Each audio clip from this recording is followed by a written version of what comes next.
with relationships, it's, oh, I'm married now and I'm a husband now, but there was no husband course. There was no wife course. The pressure is on, the constraints are on, all of that unconscious expectation is oozing out, then you're not able to leverage the benefits of realizing where your unrealistic expectations are of you and or your partner. And I've seen people be in that. Conscious couples, business partners, and individuals, welcome to the Conscious Couples podcast, where we share our life, love story, and relationship expertise to help you consistently cultivate the most magnificent relationship possible. Never again will you feel hopeless and alone in your intimate relationship challenges. We'll help you have the courage to be your authentic self, communicate effectively, and constructively resolve conflict. Having accumulated thousands of hours coaching, speaking, podcasting, and hosting live events with conscious couples all over the world, Alan and I are here to guide you in all things relationships. Thank you again for tuning into the one place where it's not about you or me, it's about the we.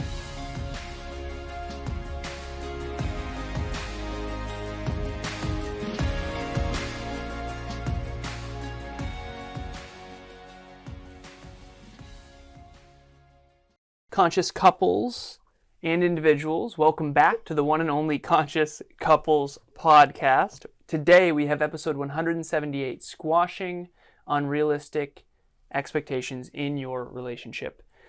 Before we jump into this episode, I want to give a huge shout out and thank you to Next Level Podcast Solutions for producing this podcast and so many others. We work with 106, I'm pretty sure that number's higher now, podcasters and business owners. Start, grow, scale, monetize a podcast. Business, brand, the whole nine. If you want to start, grow, scale, or monetize your podcast, Next Level Podcast Solutions is your place.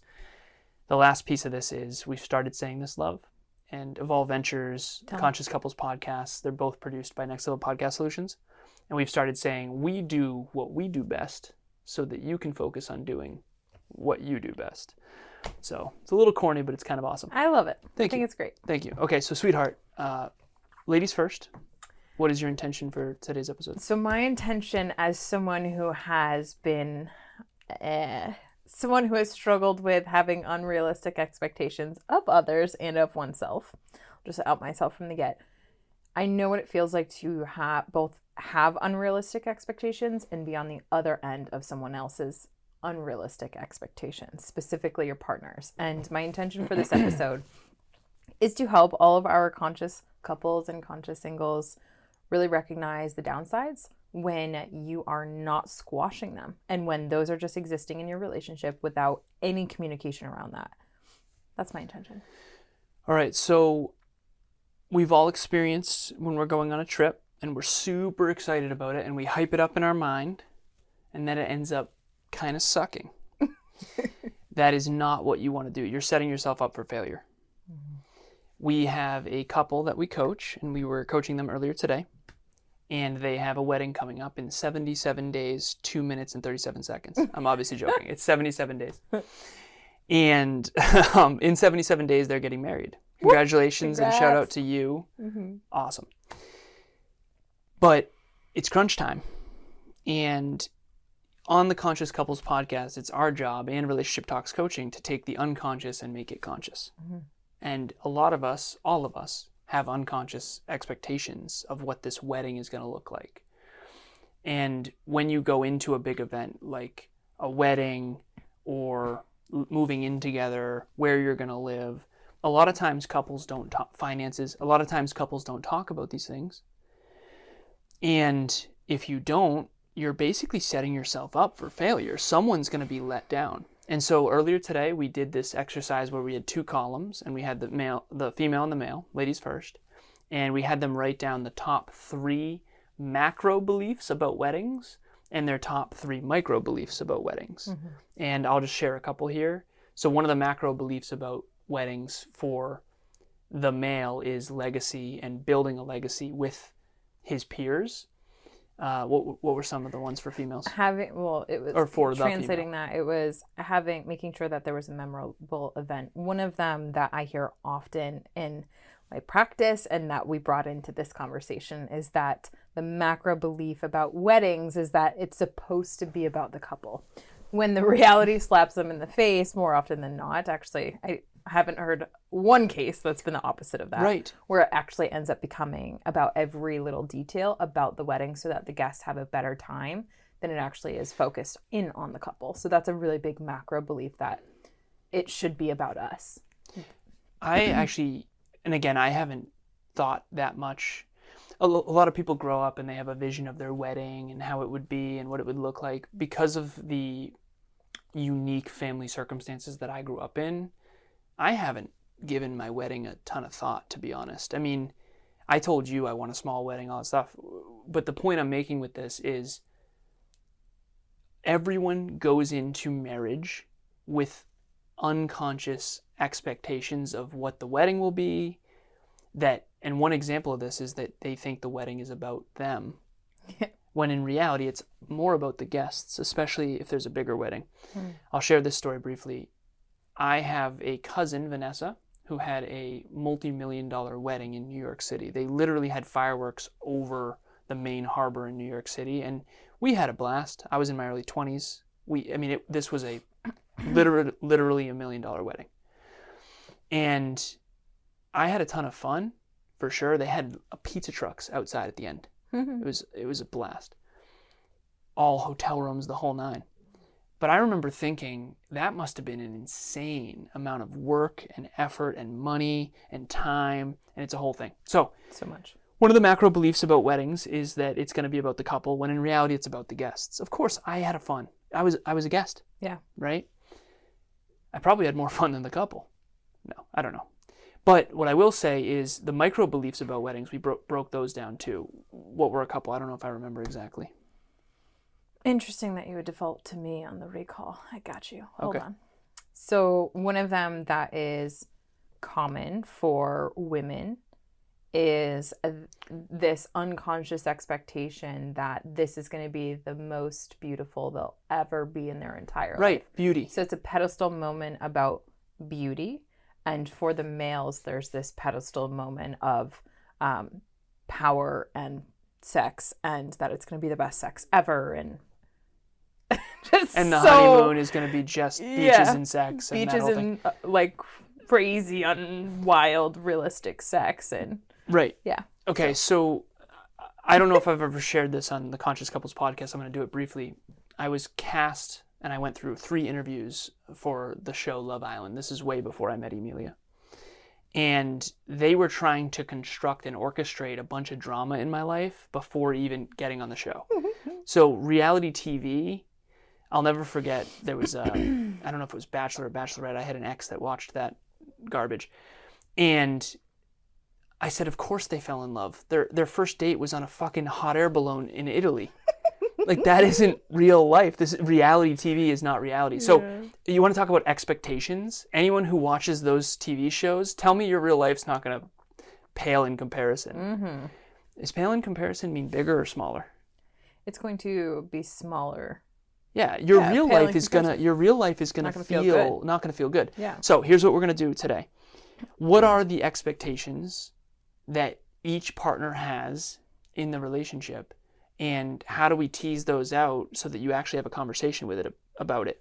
I remember when you and I first moved in together, you were very scared because you had seen college dorms and men and the way they live, and you had lived with men. You have a brother and a father, and you were very scared to live with a man.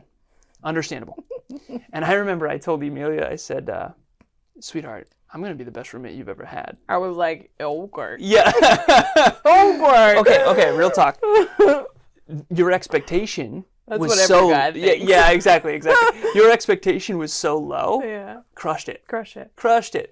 So what are the expectations? And I guess I'll ask you this. What do you find in your practice and in RTC Relationship Talks coaching, the expectations that are in the men and women that just end up taking the garden of the relationship? One of the things that I want to address in that question is that I'd like to bring in the growth math, is what I call it, or the brain math, thought math, if you will. You can use any of those. Future hop? Are we talking future hop? We'll talk future hop in a sec. Okay. So, but I want to set the foundation first with the growth math. So we often don't realize how much we are thinking, even if we tend to be like a low cognitive processor or someone that is more of a feeler. And why I say that is because it's so important to understand what is actually happening in the subconscious brain is that there's a lot of neural activity and there's a lot of thoughts that are happening in our unconscious mind. Do you know the stats on 40,000 times more powerful is the subconscious than the conscious mind in terms of bits of information per minute? Right. So the subconscious mind is always thinking, and that's why when you dream, you have such crazy dreams, because it's downloading memories from the conscious brain to the unconscious and the subconscious. Yeah. And if you study the neuroscience of this, the subconscious mind is far more powerful than the conscious mind, and so that's what you're referring to, right? That's the starting point, and I'm grateful that you pulled that bit in, because where I was going was how many thoughts we have. So the repetition of thoughts that are going through that unconscious mind. Last time I looked at the research, it was quite a big span. So I'm sure it's been updated since now. So I'll just put this out there. We have between 12,000 and 90,000 thoughts per day. Mm-hmm. And so it obviously depends on how hyperactive or overreactive, high functioning your cognitive capacity is to put you on either end of the spectrum. Why I mention that is because the expectations that we have are within those thoughts that are happening all the time. And very few of those thoughts are actually tracked in our conscious mind. So the power of the subconscious that you're referring to is really important for the foundation, both the power and the intensity, but also you and I are saying the same thing because of the fact that our conscious mind, we're not thinking about our thinking. You and I talk about metacog on this show, and we try not to. Yeah, metacognition, where you think about what you're thinking about. Yeah. And for a lot of people, they do not spend a lot of their conscious focal point thinking about their thinking. And why that's important for this conversation and your question from my perspective is that if we're not aware of our thinking and how that's driving us and how powerful the unconscious is, we are, turns out, not aware of our expectations. Yeah, and you're what on those autopilot. Unconscious expectations are of ourselves, of our partner, of our life that we're going to share and try to build with our partner, and then going into the micro examples that we talked about, event related. So like how you organize your life, how you navigate when there's an event coming, what type of expectations you might have on your partner to fulfill or meet emotional needs. So the expectations that a lot of partners do end up having, that I've at least seen, is one of the biggest ones is expecting your partner to get to know you faster than they actually do. So if you've ever heard someone say, read my mind, just read my mind, like that is an unconscious and unrealistic, unreasonable expectation of your partner. And a lot of couples actually have that ends up hitting them in after situations, because although you might know your partner and although you might want your partner to deduce what you're thinking and feeling, they're literally incapable of doing that. And so it was an extremely unfair expectation. And so what an unhealthy expectation looks like is just read my mind. What a healthy expectation looks like, in contrast, is we are agreeing to share openly our emotions, our feelings, and our thoughts. That's a healthy expectation. Okay, so to bring this into the tangible world, some of the things that came up for me, and by the way, I was winking at Emilia if you're not on camera, and even if you are on camera, it was my left eye, so you couldn't see it, but I was winking because in the past I have said, can you please deduce what I mean? Yeah. Because sometimes I just don't have the time and effort to articulate it perfectly. I feel like my math brain sometimes has such a hard time. She'll ask me a question and it's, yeah, there's so many layers. No How do idea. I explain it? Yeah, read my mind. It's very hard to explain it. It's really difficult. One time I bought this shirt for $27. I'll use this as an example. And I unpacked all the steps that had to happen for this shirt to come to my doorstep. You mean the distribution chain? Yes, exactly. Okay. Yeah. And Kev was like, on the podcast, he was wide-eyed with his, because he had never thought about it. Oh, yeah, the life cycle of materials. People think, products. one click to my doorstep. They don't realize that 50 people had to touch this shirt before it even gets to me. Make sure you wash your shit when you get it. Definitely. Okay, so some of the things that came up for me that people tend to fight about, dishes. Yep. You expect the woman to do the dishes. That's common. Yep, so that's gender expectations. That's gender expectations, exactly. So imagine going into a relationship where you're expecting marriage to work great with very little effort, very little time, and everything's going to be totally fine. Without talking about it. Without talking about it. Right. You're basically arrogant, and you don't even know it. Arrogant or ignorant or naive, whatever label you want to put it on. But this is why when we talk about relationships that are unconscious, there's so many that fail. I said this earlier on book club. I said, isn't it fascinating how and again, I'm just going to speak in the U.S. because we're in the U.S., the U.S. stats have surpassed 50% for the divorce rate, and everyone who goes into their wedding assumes they're not in that 50%, even though half of you are going to get divorced, statistically speaking. I think it shows humility to say, holy crap, the divorce rate is 50%. I better actually work on my relationship to make sure I'm not in that 50%. Yeah. Versus, oh, I'm definitely not in that 50%. I'm the fucking man. That means you're in that 50%. It's a cognitive bias. These are numbers, but they don't apply to me. And they do not apply, certainly, to this relationship. Even though, if you were to zoom out and think for a second, it 100% applies to you, especially if you think it doesn't. And that's the irony. Emilia and I have a couple, and I don't know if I've shared this with you, but behind the scenes, the male in the relationship said, if it wasn't for you guys, we would have ended up divorced. Yeah. And I said, that's so humble of you. You see how much humility that shows? That is such a powerful thing. So, to bring this back, though, realistic expectations. Imagine someone who has realistic expectations, who has humility, who goes in wanting to do the work to make sure everything is conscious and talked about. That person's going to win. Yeah. Versus the person who goes in cocky, it's totally going to work out, very little effort, and 3 easy payments, $39.95. Obviously, I'm being playful. It's all going to be totally fine, no big deal. That person's going to lose.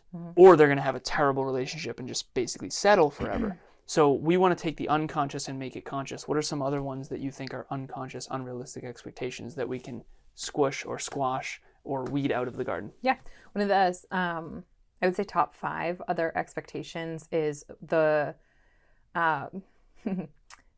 your expectation that your partner is going to complete you, essentially. Where because your partner is your partner, you expect them to fill in the gaps where you're not taking care of yourself. And this also is kind of bound up with you're expecting your partner to take responsibility for your happiness and fulfillment.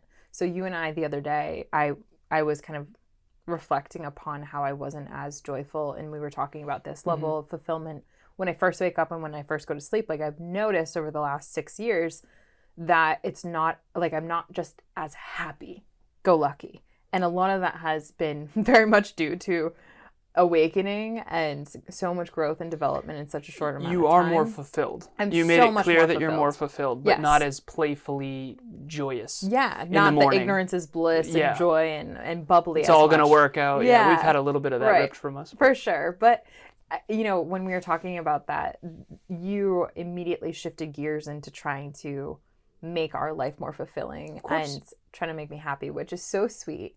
And if I were to expect the bouncy house is on the way. If I were to expect you to fulfill that role of completing me or to be responsible for my happiness and joy, that's just not fair. And it's a complete unrealistic expectation of me to have of you, and vice versa.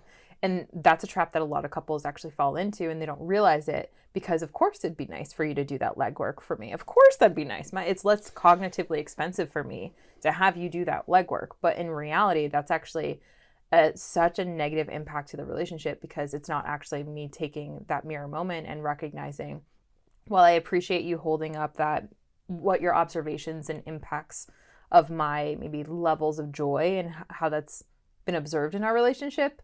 It's not actually going to service us if I don't take accountability to my own levels of happiness, fulfillment, and completeness. And so to bring this more practical, which I'm often saying, is I woke up and you were outside reading a book in the sun, which is a way for you to start your day with more joy. So you immediately took corrective action. So much. Yeah. And to bring it back to your original point of the top 5, by the way, hopefully you have 4 more. I have a lot of my yeah, we got this. So the first one was your partner is going to complete you. That's an expectation that's unrealistic. When in reality, if you look here, you've got the 2 me's that make up the we. If I'm whole, physically, mentally, emotionally, and spiritually, and Emilia is whole, physically, mentally, emotionally, and spiritually, then we end up with a really powerful whole is greater than the sum of its parts relationship, versus please fulfill me because I'm incomplete without you. That's need rather than want and abundance and love. Yeah. What's going on? This is Branden and Hannah. We wanted to give a shout out to Alan and Emilia and their relationship talks. And going into relationship talks, I was under the impression that, my relationship didn't have any conflict or didn't have any problems. It actually was that way, but I knew I wanted a relationship that resembled Alan and Emilia, and that's a relationship that is just next level and different from other relationships. So seeking out their help has really brought me and Hannah together, and it's just been really, really incredible, and I can't thank them enough. Yeah, Alan and Emilia have both helped us in recognizing and acknowledging each other's really important core values and given us insight and guidance on how to align those together so that we know we're growing together and never apart. The goal is always to kind of be in everything together as a team. Alan and Emilia, we love you and thank you so much for everything you do. Thank you. Okay, we got 4 more to go. I was Let's going to crank. ask you, Okay. because I know that obviously one of the things that I do want to say, I said at the very beginning, I am someone who has been also in the bucket of having unrealistic expectations of my partner and of myself and of the world because of my ignorance and bliss. But I also know that you have also had high expectations and seemingly unreasonable for your past partners as well. So I would love to hear what your vantage point is from your level of experience and what you've seen. Thank you. One of the biggest ones, and again, I don't know if this applies to everybody, but this is something that has come up in my life a lot. This expectation that I'm going to build wealth and also be available for every vacation, every weekend, every trip. I had an ex-partner who I was in the thick of my entrepreneurial career building a business, and we mapped out the summer, and they wanted me to go away 4 different times, and one of the times was 14 days. Without any Wi-Fi. Without or Wi-Fi. digital, Without any Wi-Fi. And I said, I have an online company. I can't go. And that was actually the break of our relationship, because she wants to be in I said, and this is the interesting thing. If you want to be in a relationship with a guy who doesn't have a career, you can go do that. He'll be available whenever you want. Good luck with that, by the way, because he's going to drive you nuts. He's going to be home all the time. But there has been that weird my whole life, and I know I'm on the high end of achievement and conscientiousness and long-term goals and long-term strategic thinking. I know that I've always been an achiever, so I know this is more exacerbated with me. But past partners, I think, wanted me to pay for everything, but also be available for everything. Which and means it's like not making money for exactly. the things that they want you to pay for. You've been much better in that because you experientially have compassion for what it's like to bring home the bacon, so to speak, and what it takes to actually build a business. Yeah. When I first met you, I walked into a very beautiful home that your family has, and the first thing you said is they work their ass off. And I remember thinking, thank goodness, because I cannot date another spoiled brat, because I don't have any generational wealth. I have to build my own because I didn't have a father and that kind of thing. So that was another big one too, and I don't want to do the gender thing, but ultimately I know that some partners are expecting you to have this magnificent career, but also be available for every beautiful barbecue. I can speak to that. I have had clients who have expected that of their partner and have had to have that come to realization moment of when they jump into the future hopping, right? They jump into that future moment when, let's say, for example, they have a trip planned with their partner. They're future hopping from the now into the 3 months from now, that trip, and all of their expectations start to ooze out. Oh, I wanted my partner to book this trip. I wanted my partner to do some of the research. I wanted my partner to plan out some cute dates. Like all the stuff, it oozes out last minute, and then it disconnects the partnership.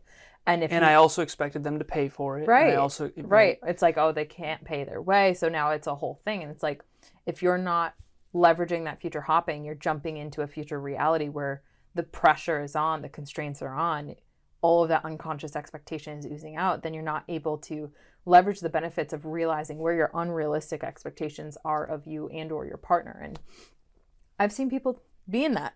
And I've witnessed firsthand how unreasonable and unfair it is. because the now, there's always a trade-off. There's always a trade-off between the now and the future, whatever you're building. I just realized even in this moment, everyone out there watching or listening, you have an unconscious expectation of what we're going to provide. You set us up for 5. Now we are expected to give 5. We just gave 2. I set up for 5? Yeah, you said the top 5 are. Top 5, yeah. It's yeah. okay. Okay, so we still have 3 more. We're going to get through it. The point that I'm making, though, is I actually think that this podcast, we could open with more of an expectation. That's why I'm always repeating the same thing. That's why I love intention. Same. Because it helps to level set expectations, and then hopefully we can over deliver on those. And so you mentioned future hop. We're going to go briefly with it. Yeah. A future hop is, let's go into the next trip in advance. Let's go into the wedding now. And what are the unconscious expectations? And how do we start preparing for that now? So in 77 days, our clients are getting married. We just future hopped to the wedding day, and we just level set all the expectations that might go off the rails so that they have a better experience and or are more prepared. For sure. Okay, so 3 more unconscious expectations that couples tend to have that are maybe not realistic. Okay. The next one that I'll get into is the passion one, because it's a really big one that tends to come up again and again with relationships.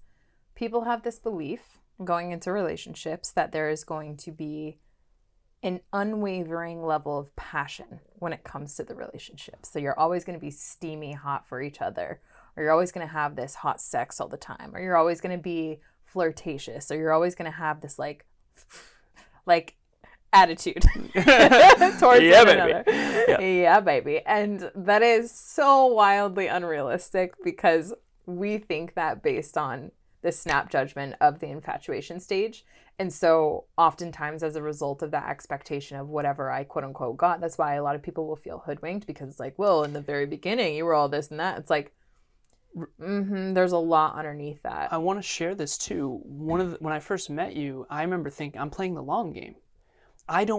Okay, so I've seen this in the past where people are in the honeymoon stage and they get engaged in the honeymoon stage. Terrifying. Worst idea ever. Terrifying. Because you're signing up for life for something that is very much in the infatuation honeymoon stage. You don't even know what this is going to mature into. It's like The Bachelor, pretty much. I You're know. getting literally married to someone that you have no idea who they are. It's complete delusional reality. People look at us and they go, well, why, Alan, aren't you married yet? Because I'm playing the long game. Move in together. We understand each other. This is a mature, long-term relationship. So I just wanted to share that. But I do think that's true. Right. People go in thinking the honeymoon phase will last forever.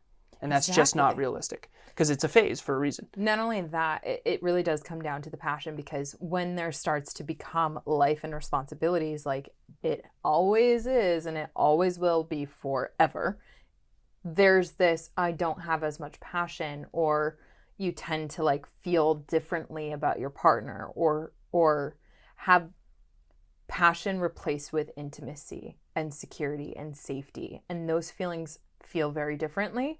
And so when you feel those things, but this absence of passion, you start to question so many things. And that there's like spin-off expectations around performance with sex, around fulfillment with emotional needs, around fulfillment of psychological needs and psychological safety. And then there's this element of novelty, that there's an unconscious expectation that keeps happening. When I was in my 20s and I was always observing this stuff to try to figure out how to have a great relationship, I noticed there's 2 huge, this is a spectrum, and I would notice these couples that were best friends, but they didn't have a lot of sexual passion, but they did everything together, they were best friends, they knew each other really well. And then there was these train wreck relationships that you knew had great makeup sex all the time, but they were terrible to each other, and they constantly broke up all the time and not safe. And I always thought there's a way to integrate. There's got to be a way to integrate, but that's an episode for another time. Great, for sure. All right, so 2 more. For me, what came up was expecting your relationship to work without you working on yourself. If you don't work on yourself, people do this in their career too. I remember thinking this.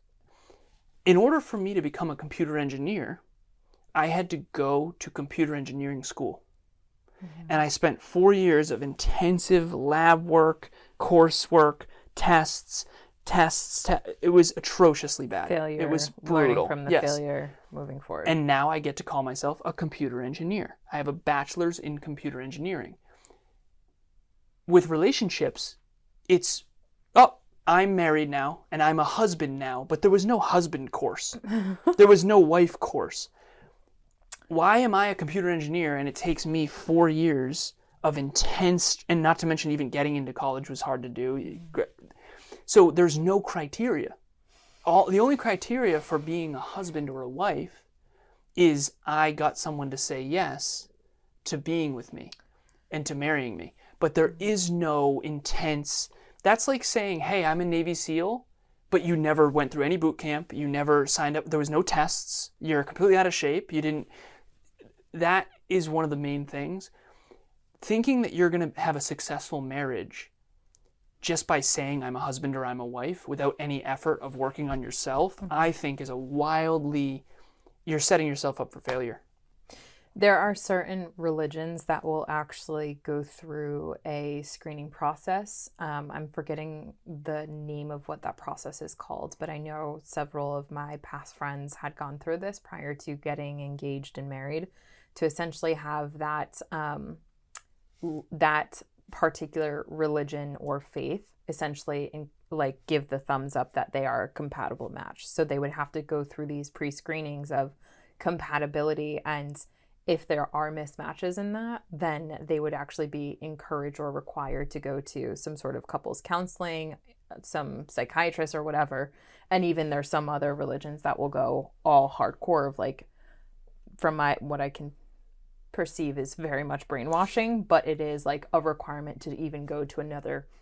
I have a very special person in mind who had to literally go to another country to get approval from specific people in their religion in order to have the thumbs up for that marriage to happen. But one thing that I will say is that more often than not, that's rooted in religious beliefs and not developmental psychology. We were not thrilled about that, by the way. No. I think a better example, not to pivot you real quick, is we have a pilot who listens. Mm-hmm. Shout out to you. You know who you are.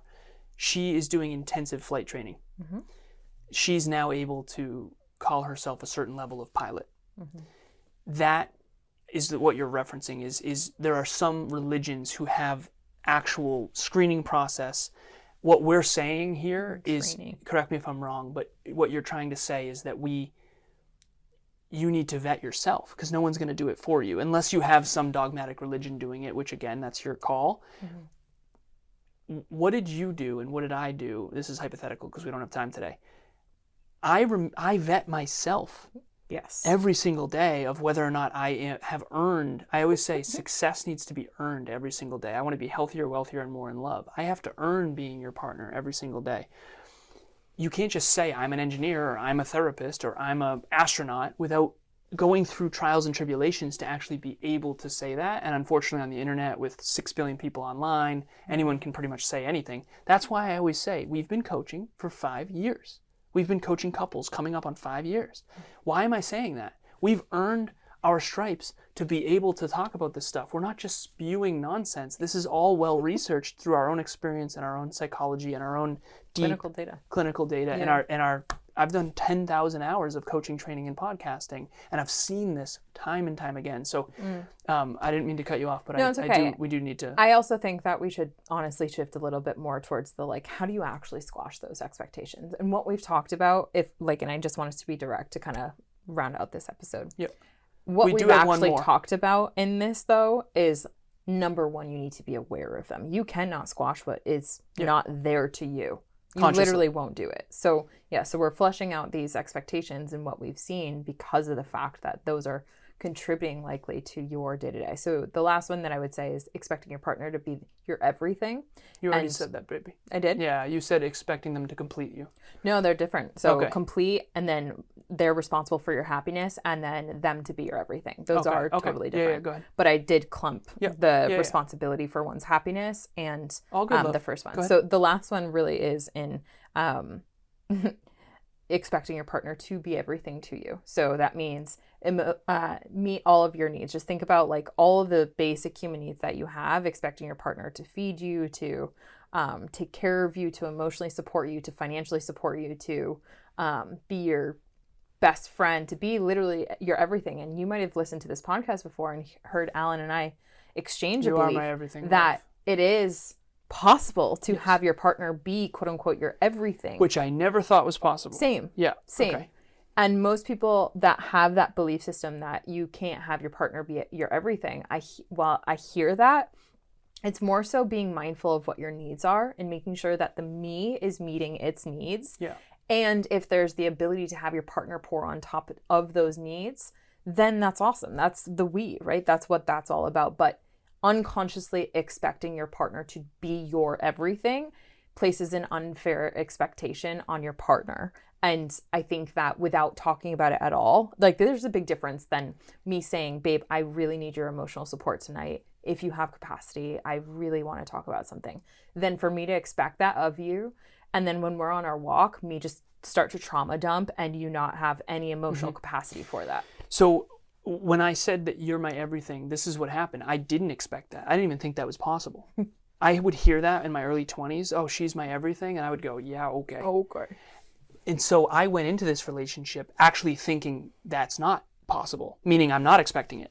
So you became my everything with me not ever expecting that of you. Wild. And that has been that's why I'm so blown away by it, because I didn't expect it. And so it's just pie on the, it's gravy. It's gravy at that point. But what she's really saying is, is you have to learn how to meet the me's needs really well. And we've talked about this before. You and I don't have a ton of friends anymore. We have big teams, we have online communities, but our in-person friends are not as abundant as they once were by choice. Yeah, by choice. by choice. And we are each other's best friend. And we've had to know that, okay, wait a minute, I can't rely on her for everything. I need to have some community that's in person because we have a fully virtual company. Okay, that was a lot. We gotta jump. That was a big one. Do you have anything you want to share before we go? What we discussed directly is the best way to squash your unrealistic expectations in your relationship is to check in on the 5 that we just mentioned and rate yourself 0 to 10. How much do you have this? And maybe it's event specific. You can check in on how that might be contributing to maybe some of the conflicts that you're having. Other than that, I'm all set. Okay. For me, it would be sit down with your partner and ask them, what did you expect? I used to do this all the time on the podcast. I would say, hey, you're a nurse, and what did you think nursing was going to be versus what it actually is? Boom, and they boom. would go, oh, it's my fucking gosh. so much worse than I ever imagined. Well, can't we tell kids that? Because they're signing up for nursing school without and so I used to interview people about what it's actually like, because when I became an engineer, I found out real quick, this is a little different than I thought. And I would have probably made a different choice. In hindsight, I'm grateful the way it worked out. But okay, we got to jump. So Relationship Talks Coaching, the link is in the show notes. We coach couples, as you know. We will help you make the unconscious belief systems that you have conscious. And then you will talk about it in a safe, private setting where it really gets the weeds out of the garden. And then we also have an event coming up. Yeah, and it's going to be July 17th at 5 p.m. Eastern Standard Time. This is going to be how to create emotional safety in your relationship. So emotional safety in this context of this relationship is really like, for example, asking for a safe space conversation with your partner and saying, hey, I'd really like to talk about what unrealistic expectations we have in our relationship so that we can grow together and not apart. That's a green flag, if you will, of emotional safety in your relationship. Not a lot of couples know how to cultivate that. And so this event, July 17th, is going to be all about that. So the link to register is going to be in the show notes as well. And we hope to see you there. And if you are out there and you feel like you're walking on eggshells and you feel like you can't talk to your partner about this stuff, or you feel like you can't even send them this episode, you are not alone. Trust me, this is not normal stuff, unfortunately. And so reach out to us, DM us. Our contact information will be in the show notes, and definitely attend that event. Even if you attend solo, keep your camera and microphone off. At the end of the day, if you feel like you're tiptoeing, walking on eggshells, most likely there is a lack of emotional safety in your relationship, and that is 100% a bad thing for your long term. Okay? Anything you want to add before we go? Nope. Okay. Thank you all so much for listening. We appreciate you, and it's not about you or me. It's about the we. We'll talk to you next time. Bye, everyone. Thanks for joining us for another episode of the Conscious Couples podcast. We love connecting with the Conscious Couples community, so please check the show notes to connect with us and say hello on social media. If you and your partner resonated with this episode, please leave us a 5-star review at the link in the show notes and share this with someone you love. Until next time, it's not about you or me, it's about the we. We'll talk to you next time.